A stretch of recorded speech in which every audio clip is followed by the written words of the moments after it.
আপনার যদি বৈষম্য করা হয় তাহলে একটি দলের প্রতি আপনি করবেন না। শাপলা প্রতীক নিয়ে 31 অক্টোবর পর্যন্ত সময় দিয়েছে ইসি।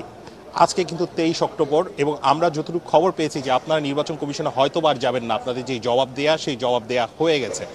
এরপর আসলে কি হবে? শাপলা প্রতীক ছাড়া তো আপনারা নির্বাচনে অংশ নেবেন না, সেই কথাটাও তো পরিষ্কার।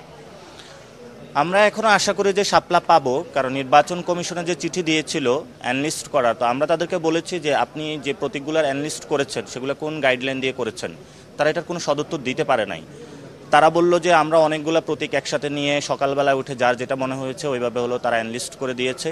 তো আমরা তাদেরকে বলেছি আপনারা একটা গাইডলাইন করুন, যে গাইডলাইনের অধীনে বাংলাদেশের সকল প্রতীকগুলো চলে আসবে এবং ইকুয়ালিটি বা আপনার যদি বৈষম্য করা হয় তাহলে একটি দলের প্রতি আপনি করবেন না। আমরা বলেছি তাদেরকে যদি এই ধরনের ব্যর্থ নিয়ে আপনারা খেয়াল খুশি মর্জি মতো আপনাদের ইলেকশন কমিশন চালাতে থাকেন তাহলে হয়তোবা আপনাদের সকলেরই পদত্যাগ করতে হবে।